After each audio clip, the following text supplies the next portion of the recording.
Good afternoon, and here I am again, down under as always, Harry, the learning difficulty expert, and I'm talking to you now from Canberra with the wonderful Sally. Hey Harry, hi everyone. It's Sally, the Holistically Fit Specialist.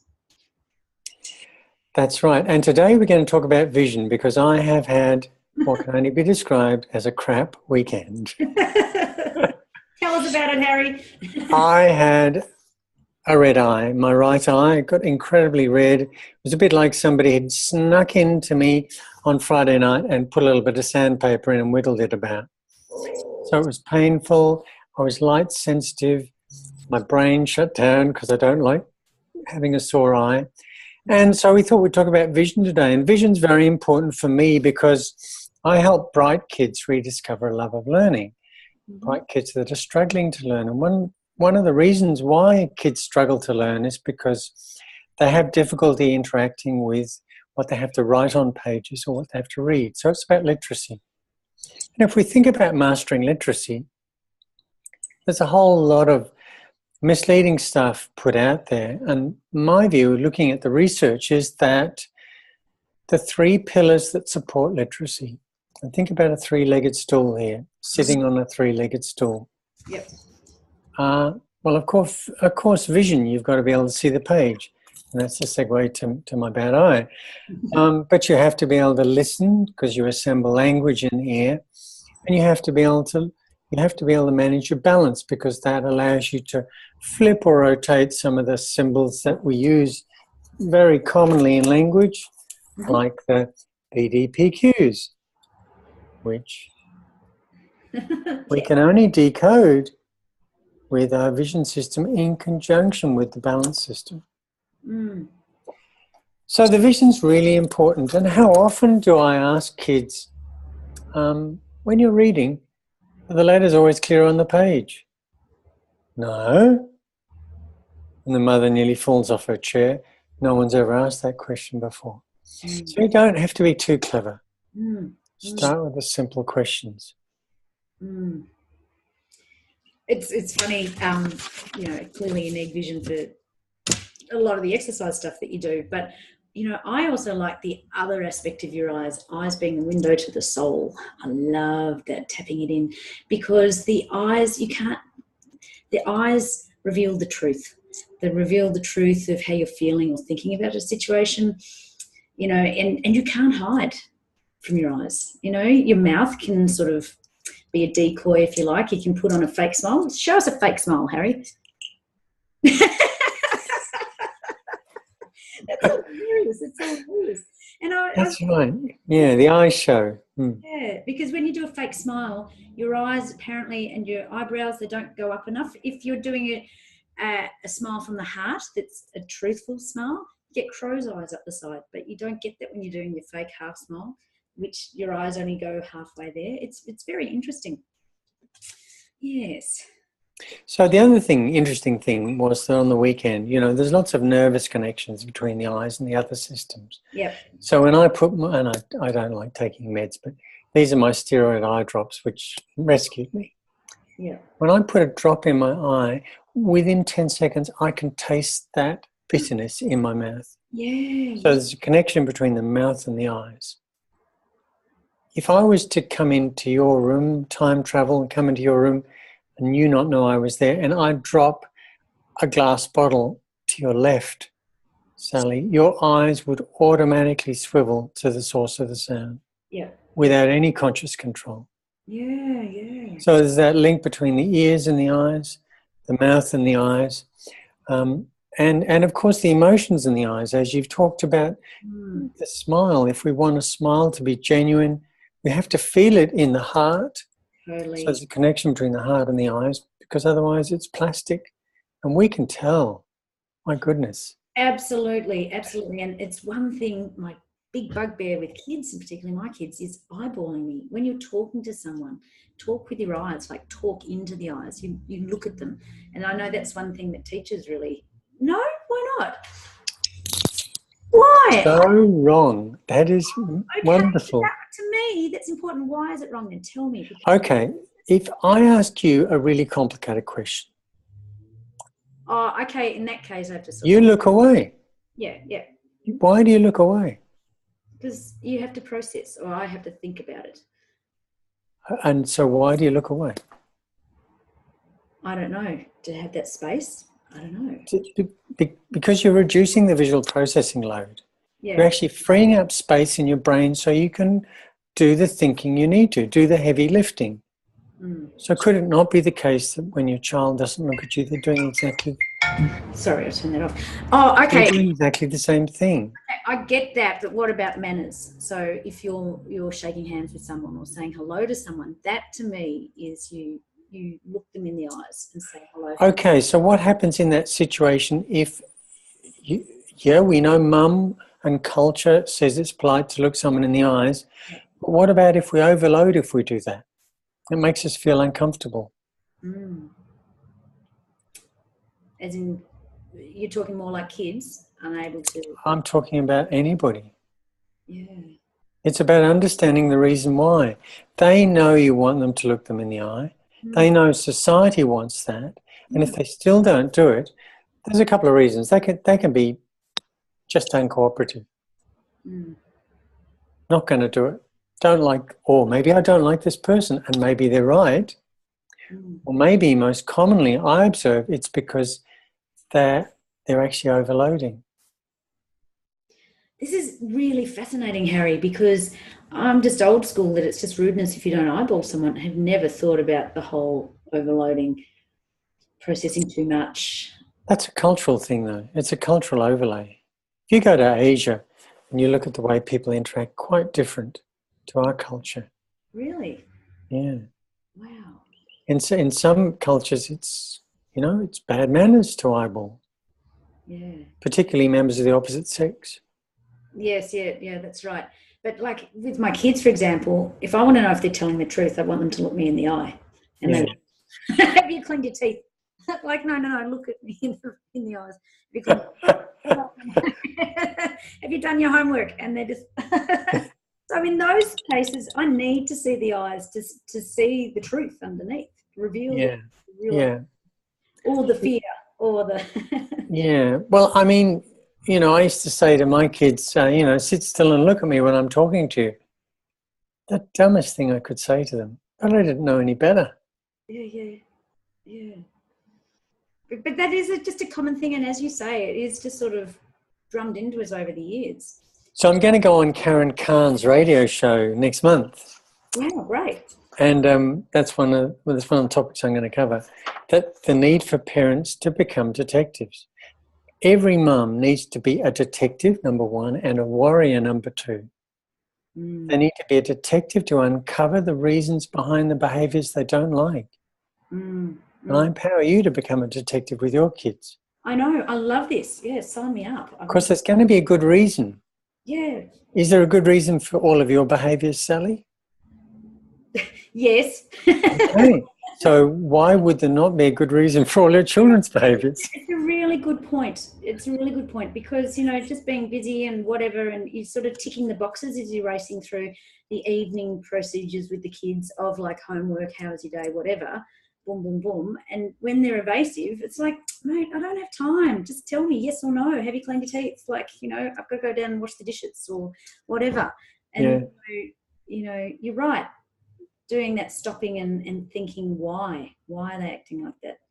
And then I empower you to become a warrior so that if there's a behaviour that's pissing their teacher off, you can go in and explain and defend them. And not a warrior, a warrior. Yeah, that's right. No worrying about the washing up because you put it in the dishwasher, I hope. I'm anal when it comes to dishes, oh my Lord. But it's the other thing you can do is ham it up. And have you done your homework? Well, I mean, the teeth one's quite easy because the breath stinks. Yeah. Brush is dry. They're really bad at covering things up. And the thing is, most kids can't get put past me because I've done that or worse myself. Yeah, of course. So are some of your kids in primary school? No, not anymore. Okay. Yeah. Okay, that's right. What do you mean with the primary school link?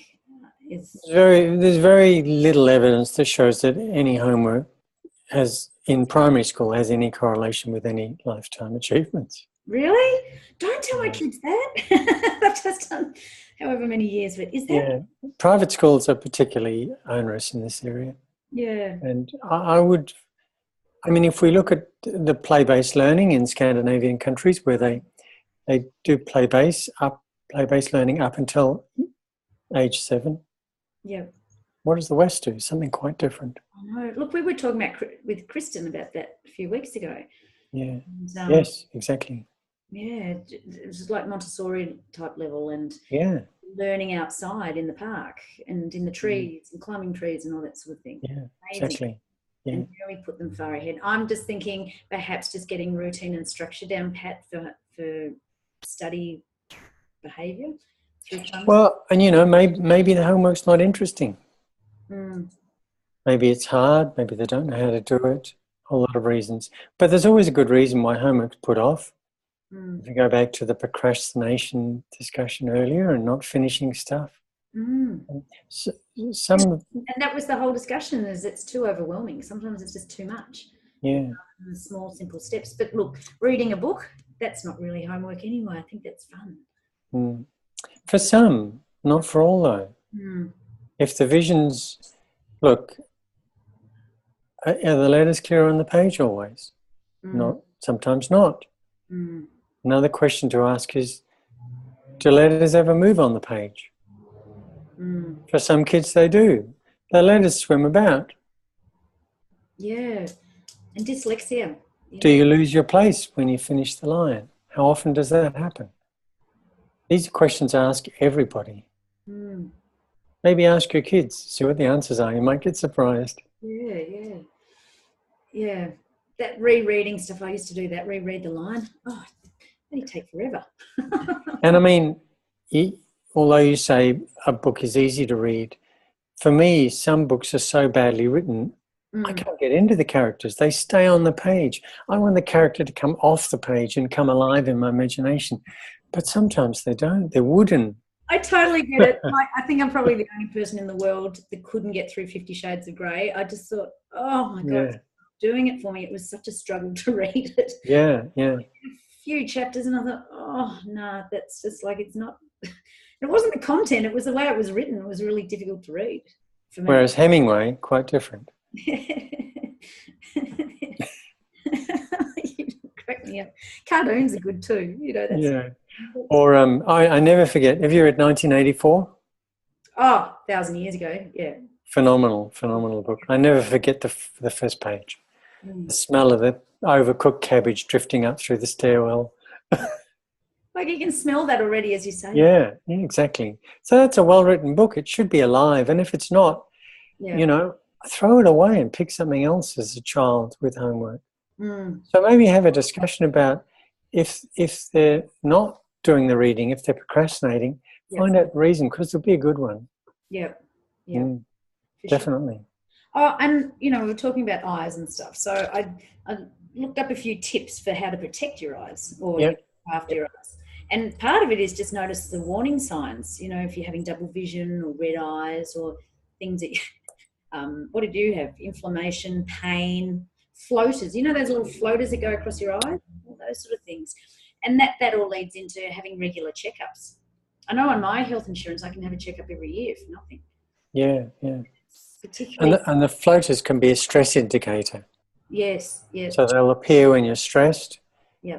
And it's like a warning. You've got to look at what's happening. It is a warning, isn't it? Yeah. And for me, when I got this on the weekend, because there's always an inner and an outer to everything.